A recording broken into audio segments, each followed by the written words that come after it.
Hey everybody, it's Party Elite. Welcome back to our Warhammer 40K Rogue Trader Let's Play, where we find ourselves in a touch of trouble. Truth be told, I'm not all that concerned, because last session we took down a Trader Marine, so this shouldn't be too much trouble. We have pretty much the entire party stunned right now, but our glorious leader, the Rogue Trader himself, does have access to get back in the fight.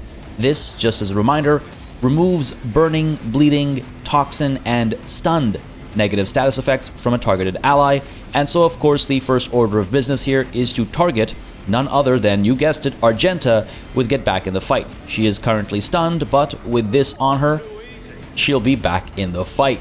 After that, we're going to go ahead and drop overwhelming stratagem in this general area, making sure that we've got more than 3 allies targeted, because that'll allow us to recover our used action point. And then, once we do that, we'll go ahead and, save that action point, use move on our lovely Argenta.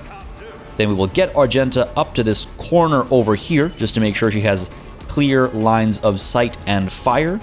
And once she's up there, we're going to end her turn, and we're going to use Bring It Down to make sure she gets first shots using her burst fire. This is going to be, what, 5 shots? Now, I was kind of tempted to use Grand Strategist as well, but at the same time that'll reduce accuracy, and I just don't know if that balances out right now. I think 5 shots from the bolter should be enough to get some initial damage going, and that's not all Argenta is going to do before the turn flips. So I think we'll be fine with this. Let's go ahead and make sure we are hitting this thing though. 68% chance to hit. I think I'm fine with regards to everything else. We're not going to hit Heinrichs. Why is it acting up like that? I want to make sure we don't hit Heinrichs, because he's already at like half health. Okay, there we go. No, yeah, why are you doing that, game? Why are you doing that? Is that better? You good? You good, Argenta? Alright, fire away. I need targets, not guidance. Okay. A couple of issues there. 1, that first shot missed, which I didn't like. 2, we didn't get a single Righteous Fury. But hey, the HP is down to a nice number, and I'm sure we can cap it off. I'm sure we can cap it off quickly enough. Let's end Argenta's turn there, and let's get the Rogue Trader swinging in now with Crack Grenade. I think to just get a little bit of extra damage done, or do we, hang on a second. The Plasma Overcharge can do 17 to 24 damage, the Crack Grenade does 25 damage. The Frag Grenade, meanwhile, does just 20 damage. Now, herein lies a bit of an issue, actually, and I've noticed this, like, a while ago now, and I can't remember if I've expressed this thought or not, but just to clarify the difference between a Frag Grenade and a Crack Grenade in universe, a Crack Grenade is typically to crack through armor. It's supposed to have extremely high armor penetration, whereas a Frag Grenade doesn't have high armor penetration, but it's a Frag Grenade, so it still hurts the flesh. I find that apart from the blast radius, there is never any reason to choose the Frag Grenade over the Crack Grenade, because the Crack Grenade is always doing more damage, whether my target is more heavily armored or not, and rarity is also not that much of an issue. Whereas the Frag Grenade just does less damage, so unless I'm not looking to cause as much damage, or I'm trying to cover a larger area, there's no reason to use a Frag Grenade over a Crack Grenade, and very rarely have I had to make that decision. You know what I mean? I've pretty much always gone with the Crack Grenade because of that extra damage output. Now, if I recall correctly in the rulebooks, it was rarer to come across a Crack Grenade, or at least, I forget exactly how it was set up, but you basically only ever wanted to use a Crack Grenade against something that had, like, decent armor on it, as opposed to against everything. So I'm wondering if there's a way to implement that kind of a vibe in the cRPG as well. Nonetheless, it's just something I've noticed, and I guess there are differences enough right now between the Frag and the Crack Grenade, but I almost always feel like it's just better to use the Crack Grenade. Anyway, enough rambling. Let's go ahead and use the Crack Grenade, 25 damage. What about if we use our Elite Chainsword? That's 14 to 20 damage, unless we get Righteous Fury. Let's stick with the Crack Grenade, because Argenta's not done yet, and I don't want to be caught in the line of fire. So let's toss the grenade up over here, and hope it doesn't scatter. Good stuff, decent damage, and the turn there. Flipping over to Pascal, who is stunned, and then to Cassia, who's not stunned, and who's going to creep up here herself, and use Bring It Down on Argenta. I have read tomes And then Argenta is once more going to go through with her burst fire to hopefully cause a little bit more damage this time around. Let's go ahead and make sure we are lined up and not going to make a mistake here. And fire away. Faith without deeds is worthless. That was much better. We got the Righteous Fury. We still had a miss there, but at least we got a Righteous Fury in there. So now let's go ahead and end Argenta's turn once more. And now it's Cassia's turn to maybe open fire. Her Lidless Stare would cause a fair bit of damage, but it wouldn't eliminate the Screamer here. So I'm thinking we go with a Burst Fire in the hopes of getting enough shots in. And if Cassia doesn't finish the job, then guess whose turn is next? Argenta, except like for real this time. My goodness, Argenta is just absolutely stacked. Let's go ahead and fire away with the hot shot las gun over here. I keep forgetting it is a hot shot. Keep needing to confirm that. But let's eliminate the Screamer. Let's go. Wow. Just needed the one shot. Good stuff. All right, Heinrichs, back to your heresy. You absolute monster. Heinrichs goes back to the broken down cogitator, spends a while examining the instrument panel, and then disconnects a component resembling a cybercrypt, which he quickly stows in his cartridge belt. That's what this machine was put into operation for. Countless symbols and numbers containing knowledge of things to come. I hope my specialists will find a way to decipher the corrupted code. I hypothesize that my services will not be needed. The disappointment and resignation are clear in Pascal's voice. You are correct, Magos. I am grateful for the help, but unfortunately, I must conceal the fruits of our labor from you. Heinrichs glances around the hall. As you have seen, my caution is well founded. Pascal's Vox lets out a heavy, static-laden sigh. Restriction recognized as valid. Now, what can we say here? I saw something happen to you, Heinrichs. What happened when you touched the machine? I'm almost definitely going to ask that question. Can I count on you to share whatever you find? I highly doubt it. What are you hoping to discover in the cogitator data? He's not going to tell me. I hope this piece of metal was worth what you did. Let's not make an enemy of the Inquisition. Let's not. I saw something happen to you, Heinrichs. What happened when you touched the machine? Heinrichs jerks his head and waves away the question, his movements sharp and unnatural. We'll talk about it later.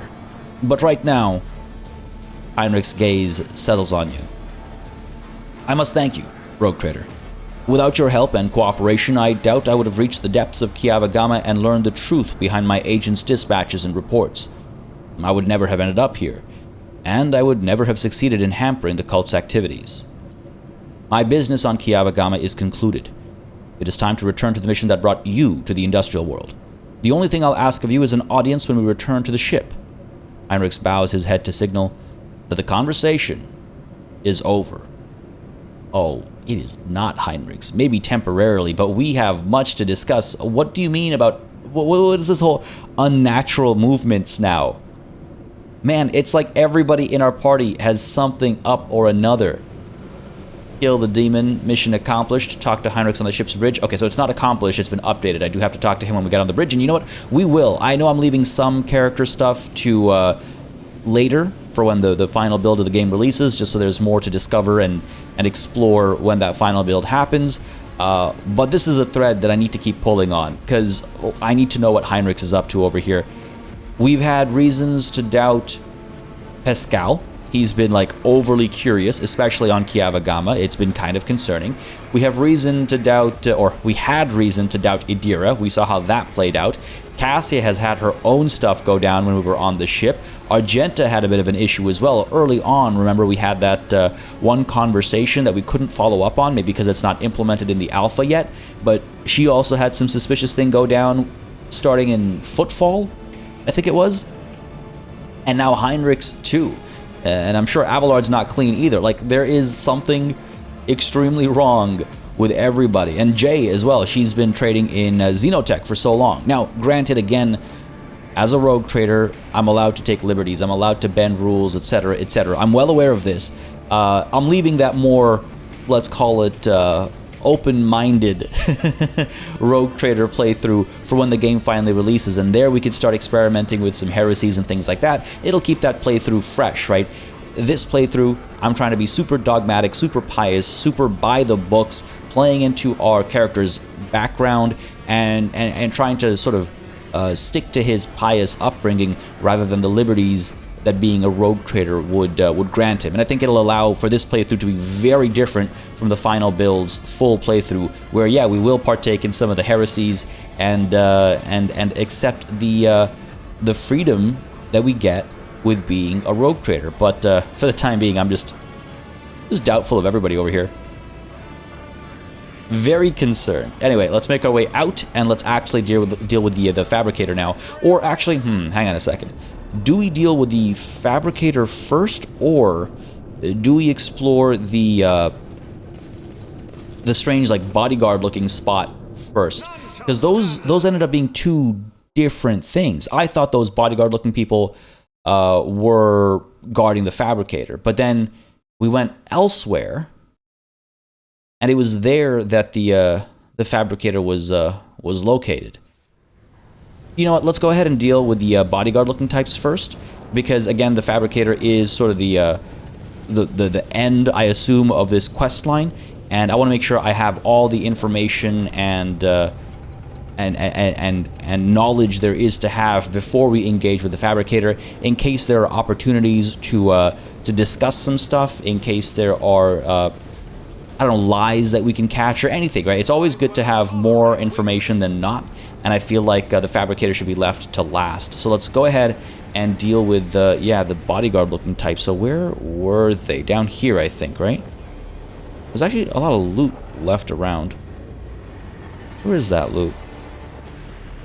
This is up here is where we dealt with Buddy, which was, my god, that was cool. And up over this way, I think, is where the fabricator resides. Yes, so that's not where we want to go right now. Let's head back down to here. And there's a door here. Have we been through this door? We have not been through that door. Okay, so we'll explore that as well. Why is this? Ah, there we go, the loot. Why is this? Kiavagama is incredibly expansive. Kiavagama might be my favorite, like, story-driven planet so far. There is just so much to do here. So many nooks and crannies to explore, and so many layers to this story as well. What do we have here? This is completely empty. I can't even interact with anything. Have we not been here? Are we failing our awareness checks to spot something? Might be the case. Nonetheless, I feel like, yeah, Kiavagama has been the most expansive of our planets, right? Now, don't get me wrong, I've enjoyed the other storylines as well on Yanis and our capital as well, but this has been madness. I absolutely love it. Absolutely love it. All right, let's go ahead and check out the goods up over here. Just being baited with loot. Go ahead and pack all that as cargo. What else do we have? Oh, there's another ramp down there. The tech use up over here. All right. What is that going to do? What's turning this on going to do? This looks like it might turn things on, or you know what, actually, this is probably more of an identification kind of a thing, just to figure out what we're looking at. Yep, that's a success, and the car is filled with refuse, broken pieces of spare parts, chopped flesh, bits of wire, and various other junk. You know, sometimes the checks in this game make me a little confused. Like, why did we have to roll to confirm what's in here? What benefit do we glean by succeeding on that roll? I'm all for knowledge rolls, I'm all for, like, search rolls and things like that, but it's one of those things that, like, around the table, players should only ever roll if, like, there's a valid reason to roll, if there's, like, if failing could, you know, actually have some impact. Here it's like, if I'd failed, what would I have lost? With success, what have I really gained? Do we really need to roll for that one? Anyway, it's a minor nitpick, I suppose, but it is one I've had a couple times throughout this playthrough, where I notice at times it's like, do we need to roll for that one? Couldn't I just have had that information? So the reason why I'm hesitating here is because I do believe this is where we saw the bodyguards waiting. I don't know if they're bodyguards. They're probably not, right? Because, like, we know the fabricator is elsewhere, so they're not necessarily bodyguards, but They look like bodyguards, so I'm just going to keep calling them that for the time being until I remember what they're actually, like, identified as. We got something down over here. But go down this ramp. It looks like we can go down that ramp. It looks like we might be able to go down this way as well. And separately, we might be able to go up this way, which was our original angle of approach. I don't know what the benefits are of one way or another. Keep creeping up over here. We'll just try and see as much as we can see before we make a decision. Got this. Oh, corrupted rust stalker up over here. There we go. That's their name. So hang on a second. There was two of them up over here, I thought, right? Because we didn't have eyes on this before. So there's, I'm assuming 4 of them, because I assume this is going to be symmetrical. So there's 4 corrupted rust stalkers. They look terrifying in melee, in particular. I doubt they work from range. We'll want to keep our distance, I suppose, as best as possible. We can take the stairs over to here. So this is kind of cramped. That's downstairs, so we can't engage with that just quite yet. And this is also downstairs. Gee, I wonder what this is about. I wonder what this is about. I love how, like, if you're super familiar with Warhammer 40K, like tabletop models and stuff, and like lore and art, you'll start to know what's happening, even if you didn't do the mission that we did very early on at that one void station that gave us some leads about Kiavagama. It's just interesting to me. But no, okay, so if we come down this way, it's relatively narrow, which means what? Less of an opportunity to push through our front lines, but it also means like fewer angles of fire for the likes of Argenta, perhaps. Like maybe if we come from the ramp here. Ah, see, so there's more cover. Don't know if we'll need it, but there is more cover from this side. Whereas this side is pretty open. Alright, let's try this. This is why scouting is so important, I suppose. Let's pull back.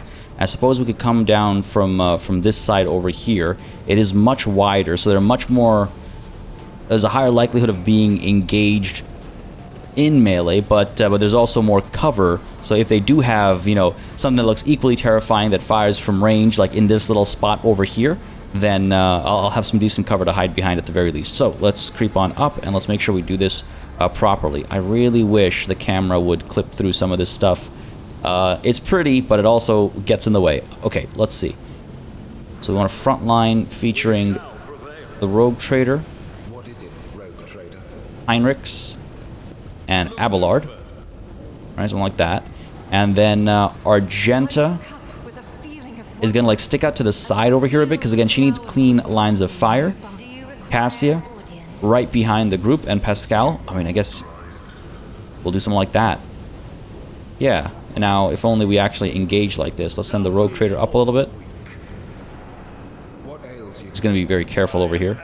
It's too bad that you can't like lock a formation like this when you're moving with, like, you can set formations through the pause menu, sure, but like you can't like set something as complex as this. Creep Argenta a little bit further up. Pascal, let's move you a little bit further as well. Let's go. Well, not close enough to trigger anything, eh? The Corrupted Rust Stalker. There we go. Yeah, so here, 1, 2, 3, I assume 4. Alright. Keep moving up. A little bit more. Don't want these guys to fall too far behind, because again, movement points, movement ranges, they do make a big difference, right? So let's get Cassia creeping up as well. Argenta right up to there. No, come on. You know what's happening is I think the cursor is clicking on this pillar as opposed to the ground, and so she's not getting a clean order. Argenta down to there. Let's go. Pascal down to here. Let's go. And one step further. Okay. Letting me get a lot closer than I would have anticipated. I apologize for the nerves here, but I wouldn't be surprised if these Corrupted Rust Stalkers are extremely dangerous, and I want to make sure we survive. I would like to not die over here, if possible. Argenta, let's go. All right. This should be it. I imagine once we step onto the flat, we'll engage whatever's to come. Wow. Ooh, hello. Hang on a second. What's going on? So first of all, we completed a quest there. Second of all, this setup is not what I had imagined. Demence. The tech priest tears himself away from reading his data slate and looks up at you. His respiratory augment is missing. Instead, The lower half of his face is covered in deathly pale artificial flesh. You take note of the multitude of fresh augmetics attached to his head. They seem to have been inserted haphazardly, and pus is seeping from the untreated wounds. I heard your footsteps in the void. You are von Valancius, are you not? Pascal exchanges a series of binary signals with the tech priest before saying menacingly, "Initiating arrest procedure. This unit is using a fabricated identification code which constitutes a 4th grade sin. Item lost. Demence, Hanuman, cortical augment. I don't require ever having that cortical augment. Was it taken and lost in one fell swoop?" Okay, I can ask him to identify himself. I can smile ominously while asking him if he's a heretic. I can ask Pascal if he has any preference regarding to the killing of his former tech brother, or I can simply end this conversation before it truly begins and attack. Knowledge is power, and I'm at a loss at present, so identify yourself. His white and lifeless lips stretch into a smile. My name is Demence Hanuman. I believe it is familiar to you. This statement is false. This unit stands accused of identity theft. I am guilty of many things, but not of the transgression you speak of. I have stolen nothing from you, my tech brother, unlike many others who have indeed robbed you. So now I can smile ominously once more. No, I am giving you a chance to explain why you are using the name of another. Another? I have the right to bear this name. It is my humble inheritance, which I received from Archmagos Amarnat. To renounce it is to betray his ideas. The blessed Amarnat taught us that the cycle must be discontinued, and it seems I have become his best student. Now I aspire to know all, comprehend all, as is the Omnissiah's will. Blasphemy! Should you continue these sacrilegious mentions of sacred litanies and heretical perversions of the blessed Amarnat's philosophy, you will be destroyed.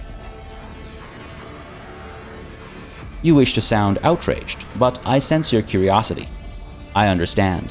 Knowledge is intoxicating. This craving for new knowledge gnaws on me as well. But be patient. I am deciphering a great mystery, and my name became the start of the key. I analyzed the archives and found it in places where it should not be. Hanuman, Hanuman, Hanuman. I kept seeing this marker upon the traces of a great plot, of the deception created by Archmagos Amarnat.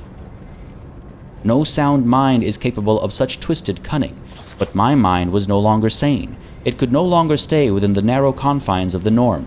Each new discovery loosened the imperatives of obedience and granted ever greater freedom. I developed.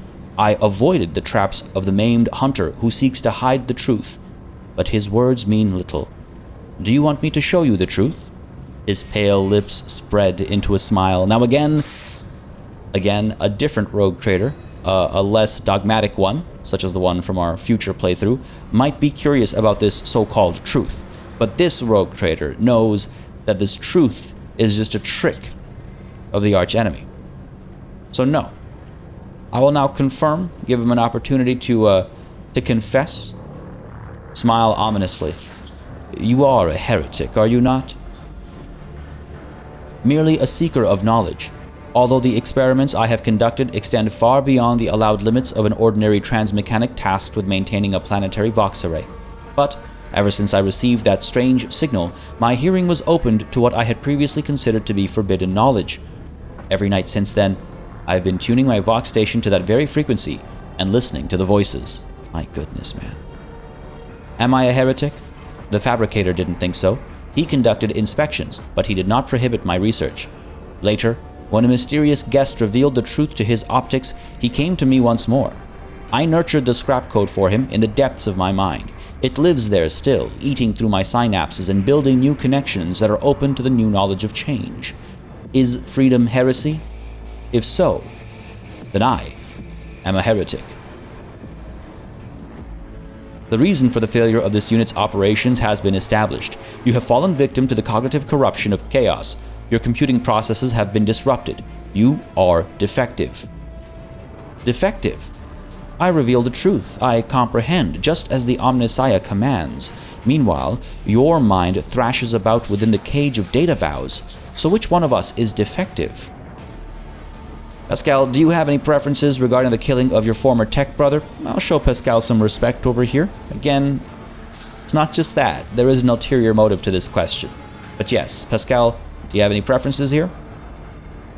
Pascal switches to Technolingua, his voice erupting in a series of binary signals. There is no need to be surreptitious. Let him understand. The heretic nods in your direction with a smile. Pascal, why you gotta be so suspicious? I'm giving you an opportunity here. Why you gotta be so suspicious?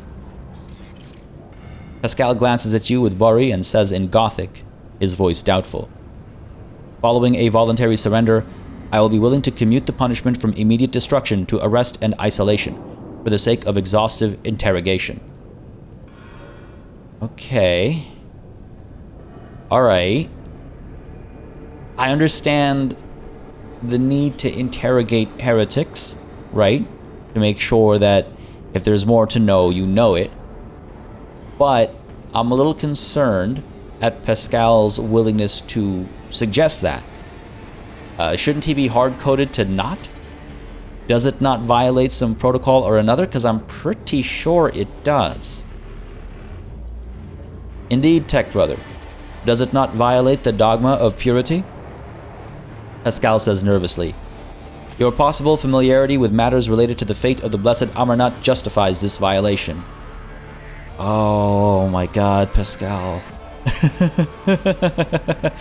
Why are you so nervous, bro? God damn it. I don't know if I like this. I don't know if I like this. I am able to attack. I, for one, am not willing to let him live. But I did defer to him. And what kind of a leader would I be if I deferred to somebody and didn't allow it to at least give me pause? Not necessarily change my mind. Just because you defer to somebody doesn't mean you have to agree with what they say. But if he truly just wants to interrogate him... Now, okay. Here's the rub. He says with a voluntary surrender, he'll want to interrogate him as opposed to exterminate him. I don't think we're going to get a voluntary surrender, truth be told. I don't think this guy's going to go quietly. So, on the one hand, I could upset Pascal and say, no, I don't like your opinion, we're going to kill this guy. On the other hand, we could say, that's a good call, Pascal, and hope that this guy goes, I'm not going quietly, and then we get my way anyway. Trying to be a little manipulative, I suppose, but hey, I'm a former Commissar. Manipulation is my craft. A wise decision, Pascal. This makes me increasingly nervous. The heretic's deranged smile remains on his dead lips. Request denied, Tech Brother. You will have to pull what I know out of my head. There it is. Predictable. Take a knee and bow before me. That's the thing about heretics. They're predictable. Alright, folks, what have we gotten ourselves into? This is looking terrifying. So, we've got a corrupted rust stalker here, here, and here. 41 HP apiece. And they look deadly in melee. Then back over here, we have a combat servitor and a Vox Skull. Oh man, now I can't remember. Are Vox Skulls able to heal Mechanicus units and Heretic units, I suppose I should say as well? I know the loudspeakers were able to do that. I can't recall what the Vox Skulls were able to do. But nonetheless, the Vox Skull is a support unit. It is not an offensive unit. Just something to keep in mind. And we have Demence himself, who has 55 HP and are spread as far as... Oh, this is pretty bad. The initiative order really screwed us, man. So it's a Rogue Trader first, which means it's Argenta first. Then we have this Corrupted Rust Stalker, and then this Corrupted Rust Stalker. So it's not like Concentrated Fire or like Burst Fire is going to help against both of them. Then we have Demence, who does have a Plasma Gun, so that's a little worrying. So I guess there's good reason that, like, good that we thought about the cover, I suppose. Then we have Pascal, then Abelard, then this Corrupted Rust Stalker, then this Combat Servitor, and then finally the Vox Skull, before, ultimately, Argenta, Heinrich, and Cassia.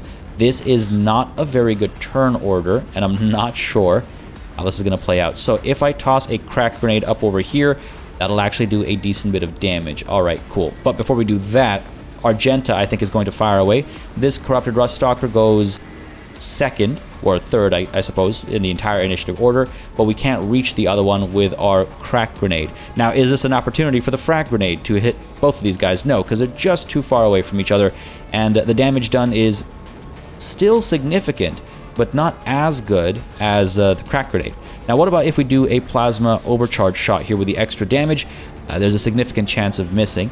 And instead, what if we dive into melee? 14 to 20 damage.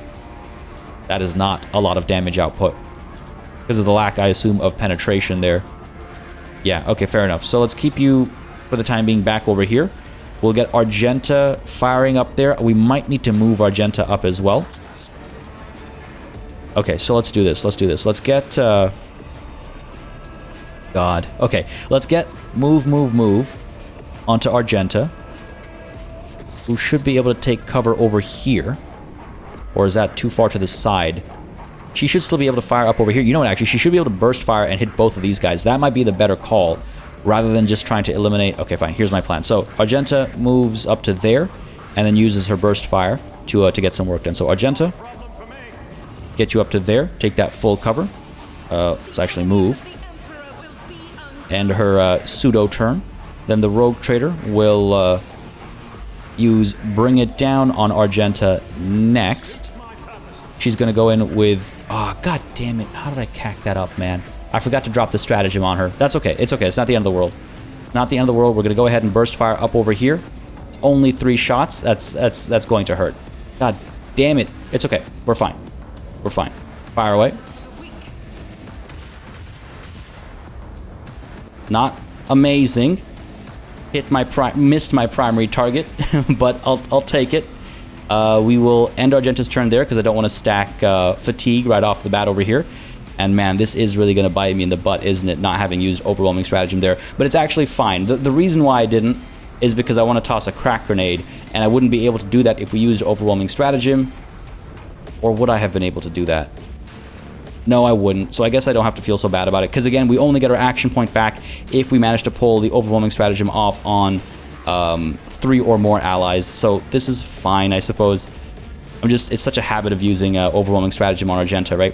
Okay, so why don't we hop in a cover over here and then toss a crack grenade up there. I mean, this guy hasn't been softened up. That was my hope. And I can't reach that guy unless I move much further up. Like if I come up to here, crack grenade back there, yeah, we could at least eliminate him. And you know what? Oh, I had things mixed up. He was my primary target. Oh, okay. Sweet. God. So thrown off by this. Let's go. Finish him off. Good stuff. Good stuff. That's actually a good start. Let's end our turn there and then see what this Corrupted Rust Stalker does, and Demence. Yeah, for some reason I mixed these guys up. All right, we're good. We're good. We're good. We're good. End our turn there. Hell was that? Whoa, whoa, whoa, whoa, whoa, whoa, whoa, whoa, whoa. What is this?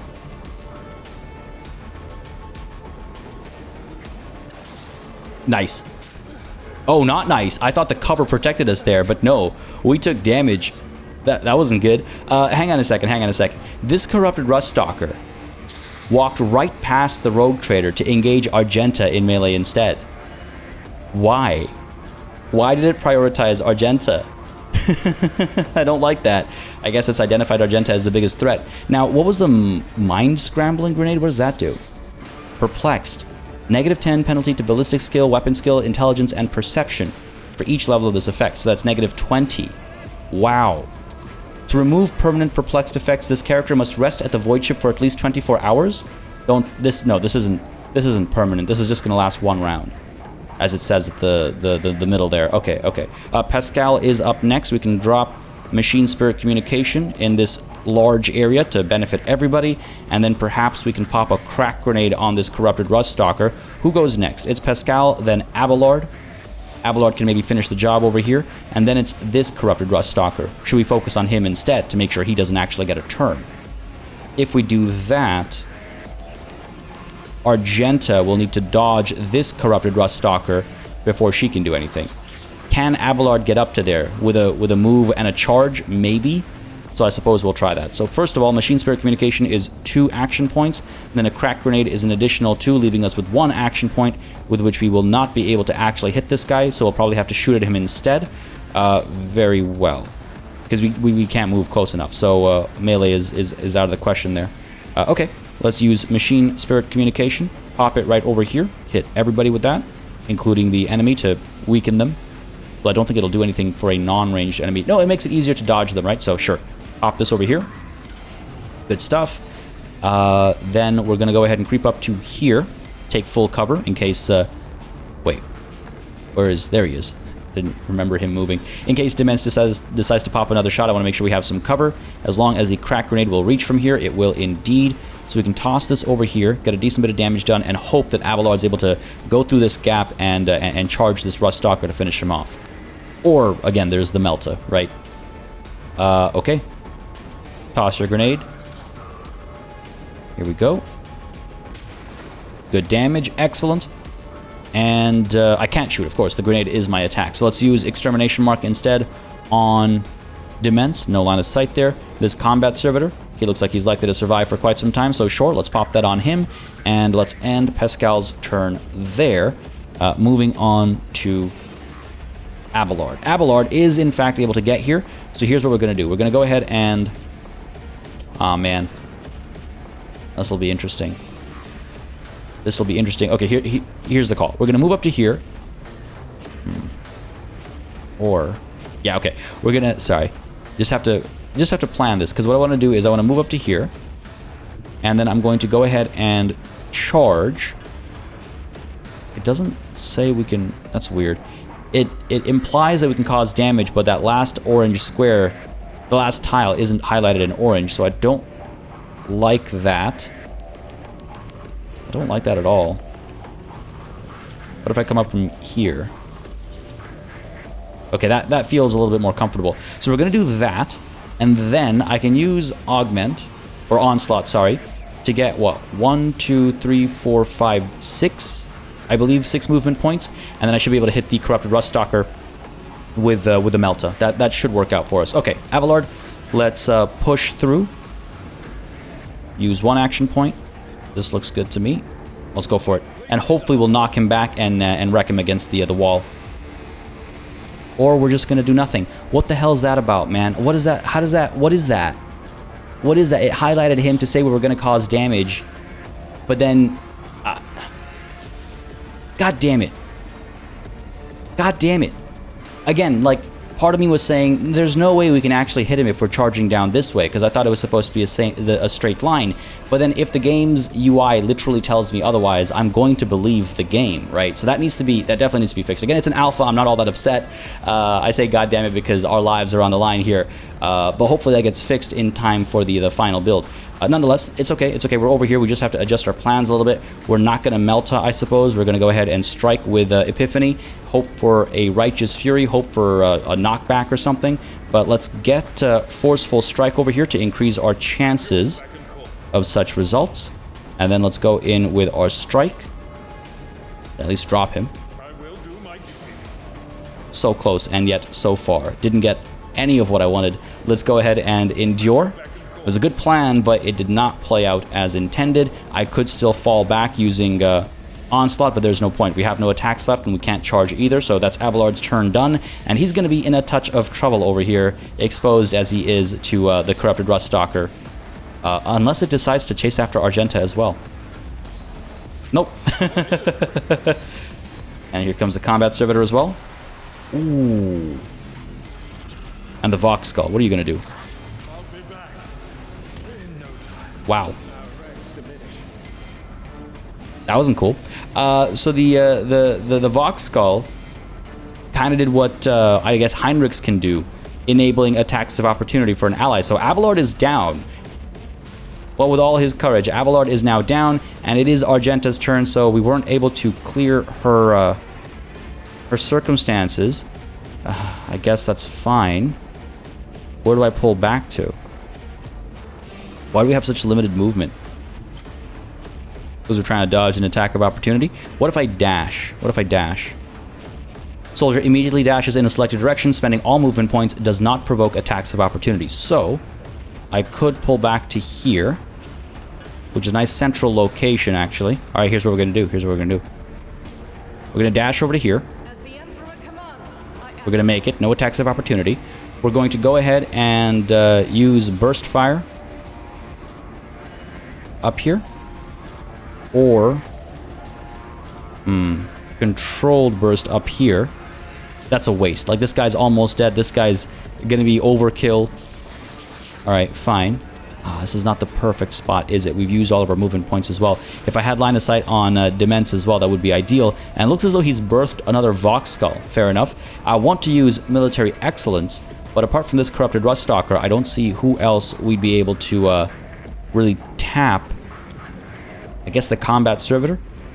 Okay, here's what we'll do. Let's go ahead and burst fire onto this corrupted Rust Stalker to kick things off. I'm wondering if I want to use shot on the run. Or a free shot. Okay, here's what we'll do. Okay. Shot on the run. This will actually let me get to a better position, potentially. There we go. Beautiful. Because now we can actually see Demence as well. So we'll move up to there. Then turn around with a burst fire back here. Or a regular shot back here. Rejoice in battle. Turn around and fire. Good hit. Then we're going to burst back over here to follow up. As the Emperor commands, I act. Yo, just absolutely sending this guy. But, like, literally. After that, though, we're going to pop military excellence and get shots all around, and Argenta should hopefully clean up. Some of these guys will probably survive, but then Heinrich and Cassia will come through with their own damage output or another bring it down or two, right? So that sounds good to me. Let's go ahead and pop military excellence. In thy light I stand. And with that in place, I crave. again, first hit against every target gets Righteous Fury. Let's start down over here to try and eliminate this corrupted Rust. My man, are you for real? Okay, that's fine. That's fine. Let's finish this one off then. I'll do it. Thank you. How about the Vox Skull? I need target, not guidance. Yes, excellent. Righteous Fury up there. Go ahead and target the combat servitor as well. Faith without deeds is worth. Ooh, good. Ah, damn it. We got lucky there with a knockback. We did manage to drop him to the ground, but it would have been nice to get the extra damage from hitting the wall back there, too. Anyway, Demence is up next. 57% chance to hit only. Wow. And we're already at the end of our military excellence. It really exemplifies why it's important to get the stratagem on Argenta. My goodness, even her military excellence is reduced significantly. That's okay. Let's turn around and hopefully hit this corrupted Rust Stalker with all of our bolts over here. Doubt is for the weak. Of course, now we get the Righteous Fury. What a waste. What a waste. We have 3 action points left. I could use Second Wind now, I suppose. Sure. The Emperor commands, I act. Because I wouldn't mind reloading my weapon, I suppose. God damn it. Where's my shot? Not guidance. I was guaranteed a shot there. It's okay. Argenta, your turn is done. Heinrich is up next. We can do what with him? So we've eliminated this guy. We've eliminated this guy. We are able to maybe move up to here. I don't think we can close the gap with a charge. No, we're just short. We are just short, but we can creep up. Do I want to waste another grenade? We could use a frag grenade, I suppose. As much as I talked them down very recently. Pop it over here. Take care of the Vox Skull at the very least. Maybe not a terrible idea. Awesome damage to Demence. This guy's going to be down until the beginning of the next round, at which point the Rogue Trader and Pascal would have had a chance to go. Sure, let's pop a frag grenade over here. Again, after talking all that smack about him. Do I want to move up first? Yes, I think so. Let's move up to there. Toss this grenade. And then we can maybe move in with like an assail or something. Good stuff. Down goes the Vox Skull. Assail. Might have been a waste of a frag grenade, but it's fine. We're fine. We're good. Now let's see if we can't drop Demence to the ground as well. Up over here with the assail. Go for it. Did something. Nope, he succeeded his toughness check. All right, we're good. We're good. We're good. I suppose we could pop Endure and call it a turn. Heinrich is done. Cassia is up. So Cassia, let's move you up to here. Let's get our overwhelming stratagem onto everybody here. Or wait, we only have line of sight on this combat servitor? Actually, that'll be fine. So, overwhelming stratagem onto 3 allies or more. That should recover our action point. Yeah, there you go. Let's get... bring it down onto Argenta, who has clean lines of sight to both of our enemies. Or do I want to use Grand Strategist? Nah, just bring it down. Turn around, burst fire. Can we hit both of them? Kind of. 2% and 4% chance. Not the greatest, but hey, at least Heinrich is safe from this burst. God, that's pretty bad. 55%, 92%. You know what? What's the point of a 2 and a 4% chance to hit? Let's focus down on the combat servitor and try and eliminate him, I suppose. Demence is free to do as he wants then. 55% chance, 4% chance to hit Heinrich's. I'll take the 92. He's going to stand up at the end of the round anyway, so he will be a threat next turn too. Fire away. Not a lot of damage, truth be told. That is not a lot of damage. We got a lot of hits in, but not enough damage. Alright, Cassia, you're up. I suppose we could burst here. 32% chance to hit. It's not amazing. Not amazing, but I'll take it. Fire away. Heinrich is safe. Yep, go for it. You know what? She got some hits in, so I'm not going to complain. End our turn there. Moving on to the Rogue Trader, who's going to follow up with a Bring It Down on Argenta. Or, you know what? Let's get Argenta moving. Up to... like here, that should be good enough, right? Better angle? No. Up to here or so, that should be fine. I don't think it's any better, actually. And I didn't check the radius of our ability there. You know what? Let's try up over here. Let's take a risk. What's life without risks? We've got this battle. So that's Argenta's movement done. Then can I use Bring It Down at that range? I can indeed. Okay, so we're fine. But I want Overwhelming Stratagem. Right, Overwhelming Stratagem. Yeah, on you. Cool. We're not going to get the action point back, but that's okay. Let's pop Bring It Down on Argenta. And hopefully her Burst Fire now can hit both these guys with a bit more certainty. Not really. Not really. Alright, let's hit Demence and hope for some Righteous Furies here or something. 95% chance to hit. That's not bad. Let's go for it. Nice. Oh, man. The opening of that salvo made me extremely nervous because we hit, like, this pillar twice, I think it was. But it's okay. Argenta came through. She followed up nicely. Let's go ahead and end Argenta's turn there. And let's get the Rogue Trader moving up to here, let's say. Pop a shot with his plasma pistol. 60% chance to hit. A little bit of damage. It's not all that much, but you know what? I'll take it. Want to make sure that its shot isn't able to hit both of us either. Of course we're going to miss, because why not? And your turn. It's Pascal next. Pascal, let's move you up to here, I suppose. Again, we want to stay as safe as possible from its shots. And let's use the Plasma Overcharge for the extra damage. 65% chance to hit. We have an extermination mark on you, don't we? We do. We do indeed. What does that give me? Whenever the assassin attacks the marked target, they trigger the mark for 10 times assassin's perception bonus damage. Wow. Then the mark disappears. I like it. Hang on a second. Don't we also have... We do. The assassin immediately attacks all marked targets within the attack range with a doubled chance of Righteous Fury. After that, all the assassin's subsequent extermination marks remain active until the end of the combat. Interesting. So, target within -1 cells range. What does that mean, though? That seems suspicious. Is it only in melee? No. Can't be. That doesn't make any sense.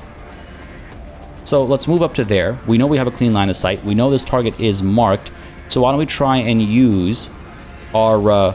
immediate dispatch over here to see if it has any value, because then in the future, when we have high HP enemies, such as we're about to, I'm pretty sure, we can use the extermination mark, like tag all of them with it, and then use immediate dispatch to hopefully hit them all, if I understand it correctly. Attacks all marked targets. Okay, so let's creep up to here, because we're going to be doing that either way, and let's pop immediate dispatch.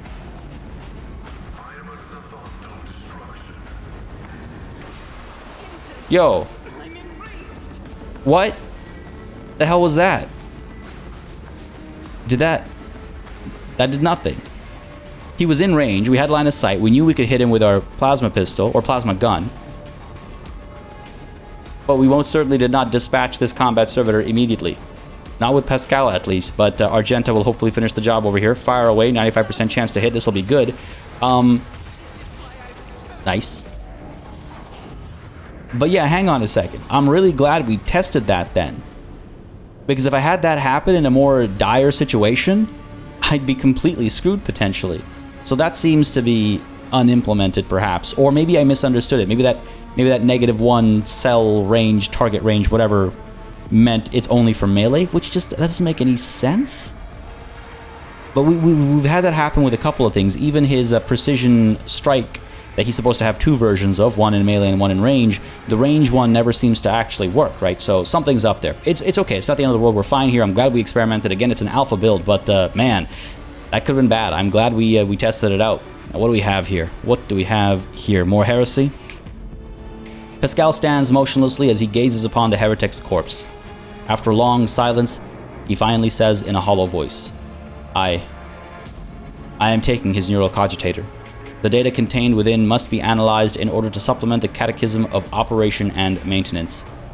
His insistence on engaging with this stuff is very disturbing. I will also say, it just occurred to me, Pascal didn't need to be here. Heinrich's was a must-have on this mission. We had no choice. We had to bring we had to bring Heinrich's onto this mission. But Pascal we brought on of our own volition. So how would this have gone if we didn't have Pascal here? Oh, now I am so curious about that variable. If Pascal wasn't here, would we be acquiring whatever it is he's trying to acquire right now? Would he be upset that he didn't get brought in? Would he tell somebody else to do it for him? Or would we potentially avoid what I'm going to say is the potential corruption of Pascal over here? Even though he already seems a little questionable, to be perfectly honest. Oh, that is interesting. Oh, boy. Huh. That is very interesting.